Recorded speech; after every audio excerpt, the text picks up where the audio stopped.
We're speaking with Robin Herrera, who is the author of Hope is a Ferris Wheel, a middle grade contemporary novel that is already released. It's out right now from Abrams' Amulet. So, Robin, your main character is Star Mackey, who is Yes. a layer cutted, right? Other kids call it a mullet, but Star is adamant it's a layered cut. Elementary school student. So, tell us a little bit about Star, where she came from and what she's after in your book. Okay.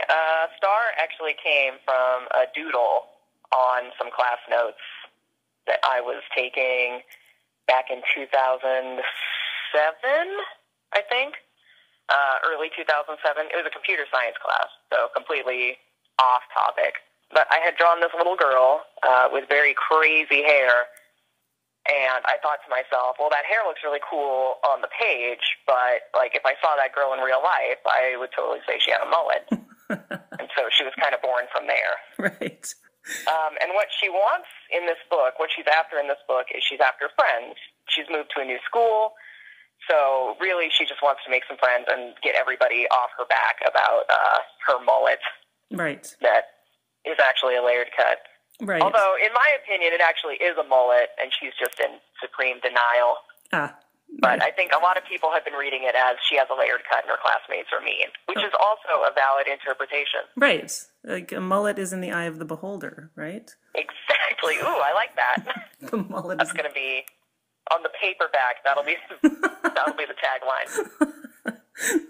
So she starts a club in her school. Let's talk about clubs a little bit in elementary school. She starts a club, a poetry club. Now, is this something that you remember from your elementary school days? Like, I remember clubs starting up. Like, there was one particular girl who always had the clipboard in the playground. And were you that girl with the clipboard? I was not that girl with the clipboard. I did know a lot of girls.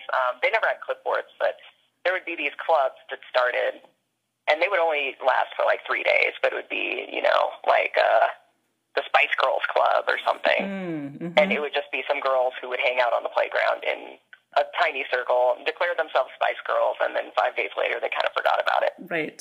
Yes. But we had legitimate clubs at my elementary school. And one of them I was a member of, and it was the Stamp Club, where we all collected stamps. Oh, the Stamp Club. Okay. The Stamp Club. It was surprisingly really fun. There's something about stamps that is just really cool. And it wasn't just, us sitting around looking at stamps. Right. We also were taught, how to mount stamps in a book with the little things that you lick. Right. We were taught the name of those things, which I can't remember anymore. And we even got little sleeves to put our stamps in. It was a whole big deal. And we went to a stamp convention once. It was really fun. Really? Yeah. And then, after 6th grade, of course, I moved up to junior high, and there was no longer a stamp club. So I stopped stamp collecting. Right. Okay, so tell me a bit about how this book came into being, because it seems as a part of maybe not a thesis project, but some... It was part of a thesis project, actually. Okay. I went to grad school at the Vermont College of Fine Arts, and it's a low residency program. So that means you do most of your work at home, and you only go to the campus a couple weeks out of the year. So it was good for me because I was poor. So I wanted to live at home and do my writing while still getting taught. Right. So that was really nice. Oh, cool. So when I started at Vermont College, it was about a year after I'd come up with the character of Star Mackey. And I really wanted to try writing middle grade because before that I had only written young adult stuff. Ah. So my first semester there, I started experimenting, and I wrote some chapters. The first chapters I wrote were in third person. They didn't work at all. And then once I started doing it in first person, something just kind of clicked. So I was able to write I think I wrote 40 pages my first semester and sent them to my advisor. And my advisor at the time had seen my YA novel that I was working on and had been like, yeah, this is good. And then when he saw my middle grade, he was like, okay, just stop everything and just work on this. Oh, wow. That's validating. That's cool. It was validating for the middle grade. Yeah. Made me feel a little bad about the YA. But that's okay. So how long did it take you to write the book? It took about a semester altogether. So I started the book at the end of my first semester, and I finished it towards the end of my second semester there. So it was about 6 months. Right. Yeah, that's fast. And that was the first draft anyway. Okay. That first draft needed a lot of work, but it was also the first book I ever finished, which was exciting. Yeah, very. And it's now your debut. That's really cool. It's now my debut. Yes. So Star she's learning about poetry in this book, and I'm assuming that this is like slightly. You're a fan of poetry? Are you well versed in poetry? Do you have favorite poets? I'm not that well versed, and I'm not like a huge fan, but I do like specific poems. I think Langston Hughes is actually my favorite poet, and he's mentioned in here in the book. And I snuck in a poem by him too. I had to get permission and everything to use the poem. Right. It's a whole ordeal, but I love that poem so much that I just wanted it in there. Yeah. I haven't read all of Langston Hughes' poems, but I checked out like a book of his children's poems a while back, and those are really cool. And how about donuts? Favorite donut? Because donuts feature in this book also. Donuts feature very prominently in this book. My favorite donut is a chocolate frosted donut with Boston cream filling. Oh, okay. You like the cream filling. I like the cream filling. Like not whipped cream, but Boston cream. Right, okay. Whipped cream is okay, but I like Boston cream even though it gets all over me. Fair enough. What part of the book are you going to read for us? I'm going to read Star Mackey's first vocabulary sentences. The idea is to use the vocabulary word in a sentence. Right. To prove that you know what it means. Right. But Star kind of gets the directions mixed up. And so you will see how she interprets her vocabulary sentences. Excellent. Star Mackey, September 18th. Week 1 vocabulary sentences. Abundant, like lots of. Where I live, there are a lot of cats, like tumbleweeds in a desert, except here cats tumble around under your feet. Unlike tumbleweeds, cats make yowling sounds when you step on them. That is one of the many differences between cats and tumbleweeds. Alternative. This means a choice. Another choice. My sister goes to an alternative high school now, and it's full of shoplifters and juvenile delinquents and pregnant girls. Alternative sounds like a choice, but it doesn't seem like she had much of a choice to me. The juvies probably didn't have a choice either. Circumstantial. Sometimes we watch crime TV, and that is where I hear this word the most. And it's always followed by evidence.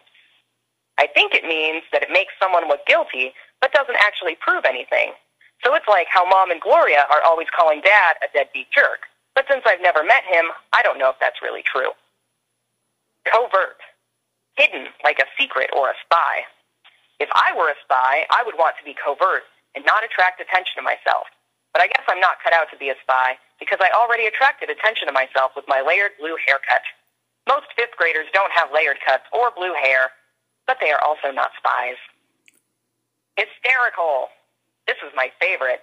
It means funny, but also crazy.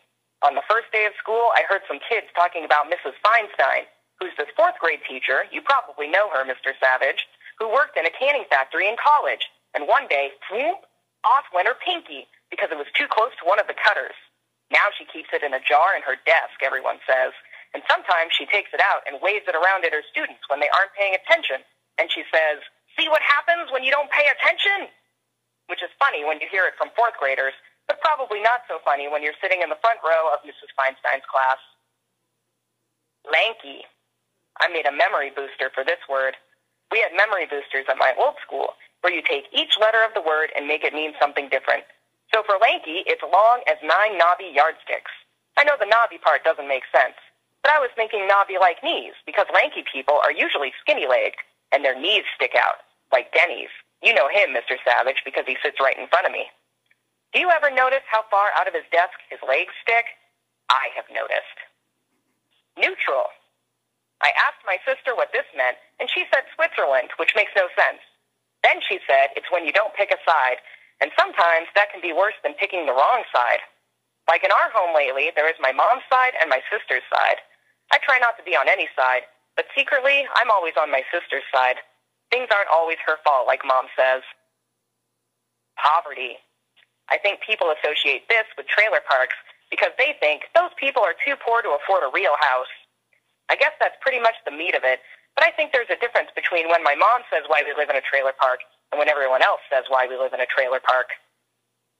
Reluctant. When you are reluctant, it means you don't want to do something. I didn't want to leave Oregon, especially because in California you have to pay sales tax on everything. You wouldn't think 8% is that big a deal, but it makes a pretty big difference when you buy something for $3.99 and you only have $4 and, surprise, sales tax. Vexation. No one uses this word ever, Mr. Savage. I know what it means, but I'm not going to use it because it's a pretty old word. I'm just telling you for your own good that no one ever says vexation unless they are about 100 years old.